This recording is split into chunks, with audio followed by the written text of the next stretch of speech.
ஸ்ரீ பேச்சியம்மன் ஜோதிடர்களே அனைவருக்கும் வணக்கம். உங்கள் ஜோதிடர் இளமுருக்குமரன் பேசுகிறேன். 2025ஆம் ஆண்டு மாசி மாதம் சிம்ம ராசிக்கு உண்டான பலன்களை இங்கே பார்ப்போம். இந்த வீடியோவை சப்ஸ்கிரைப் பண்ணுங்கள், லைக் பண்ணுங்கள், கமெண்ட் பண்ணுங்கள்.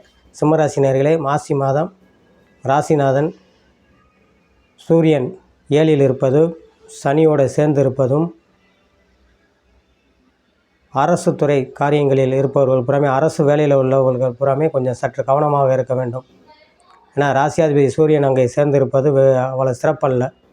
அதே இது எலக்ட்ரானிக்கல் பொருள் சம்மந்தப்பட்டது, வாகனம் சம்மந்தப்பட்ட துறையில் இருப்பவர்களும் சற்று கவனமாக இருக்க வேண்டும். போக்குவரத்து துறையை சார்ந்தவர் புறமே அனைவரும் கவனமாக இருக்க வேண்டும்.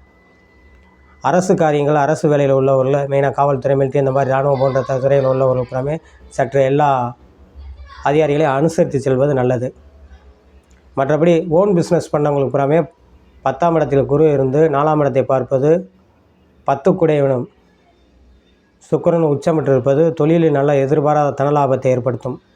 மெயினாக உணவு சார்ந்ததுன்னா அந்த நெருப்பு இரும்பு சம்மந்தப்பட்ட துறையில் இருப்பவங்களுக்கு, உணவு சார்ந்தவங்களுக்கு, அதாவது ஸ்வீட் கடை, இந்த மாதிரி டீ கடை, ஹோட்டல், ரெஸ்டாரண்ட் சம்மந்தப்பட்ட துறையில் இருப்பவர்கள் எல்லாமே நல்ல முன்னேற்றங்களையும் எதிர்கால நல்ல அமைப்பை கொடுக்கும், லாபத்தையும் ஏற்படுத்தும். அதே இது சுக்கிரன் உச்சமிட்டிருப்பது கலைத்துறை சார்ந்தவர்களுக்கு நல்ல முன்னேற்றங்களை உண்டாக்கும்.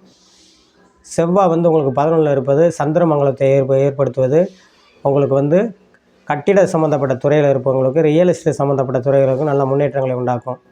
புதன் சனியோட சம்மந்தப்படுவது, சாஃப்ட்வேரில் எல்லாம் ஐடி ஃபீல்டு சம்மந்தப்பட்டது, அதாவது எலக்ட்ரானிக்கல் சம்மந்தப்பட்ட துறைகளை எல்லாமே புதிய வாய்ப்புகள் தேடி வரும். அதேமாதிரி ஆடை ஆபரணம் சம்மந்தப்பட்ட துறைகள் சுக்கிரன் உச்சமிட்டிருப்பது, ஆடை ஆபரணம், பொன்பொருள் சம்மந்தப்பட்ட துறையில் இருப்பவர்களுக்கு எல்லாமே நல்ல முன்னேற்றங்களை எதிர்கால சிறப்பான அமைப்பாக கொடுக்கும்.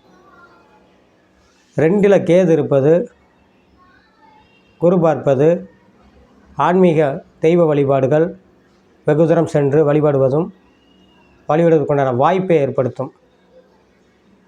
அதே இது 4ஆம் இடத்தை குரு பார்ப்பது உடல் ஆரோக்கியத்தில் நல்ல முன்னேற்றங்களை உண்டாக்கும். 6ஆம் இடத்தை பொறுப்பது எதிரிகளால் நன்மைகள் உண்டாக்கும், எதிர்பாராத தனலாபத்தை ஏற்படுத்தும். கோர்ட்டு வழக்கு கேஸில் இருப்பவர்களுக்கு நல்ல முடிவு சாதகமாக சேரும். அதே இது உங்களுடைய அமைப்புக்கு இந்த குரு 10ஆம் இடத்துல இருப்பது நல்ல ஒரு முன்னேற்றங்களும் எதிர்கால சிறப்பான அடித்தள மாதமாக இந்த மாதம் அமையும். வேலை தேடுவதற்கு நல்ல புதிய வேலை கிடைக்கக்கூடியதும், அரசு வேலை தேடுவதற்கு அரசு வேலை கிடைக்கக்கூடியதும், படிக்கும் மாணவர்களுக்கு நல்ல மதிப்பெண் எடுக்கக்கூடியதும், உயர்கல்வி படிக்கும் மாணவர்கள் நல்ல மதிப்பெண் எடுக்கக்கூடியதும், அல்லது மேற்படிப்பு படிக்கக்கூடிய யோகத்தை உண்டாக்கும். இந்த சிம்மராசி நேயர்கள் சில துறைகளில் கொஞ்சம் கவனமாக கையாள வேண்டும். மற்றபடி இந்த மாதம் முழுவதுமே பொருளாதாரத்தில் வரவு நல்ல முன்னேற்றங்களுக்கும், கணவனால் மனைவியால் நல்ல யோகத்தையும், கணவன் மனைவி அந்நியோன்யத்தை ஏற்படுத்தும். இந்த மாதம் நீங்கள் வணங்க வேண்டிய தெய்வம், ஞாயிற்றுக்கிழமை சிவன் வழிபாடு பண்ணுவதும், விளக்கு போடுவதும், வில்வம் வாங்கி அர்ச்சனை பண்ணுவதும் வெகு சிறப்பாக இருக்கும் என்று சொல்லி உங்களிடம் விடைபெறுகிறேன். ஜோதிடர் இளமுருக்குமரன். நன்றி, வணக்கம்.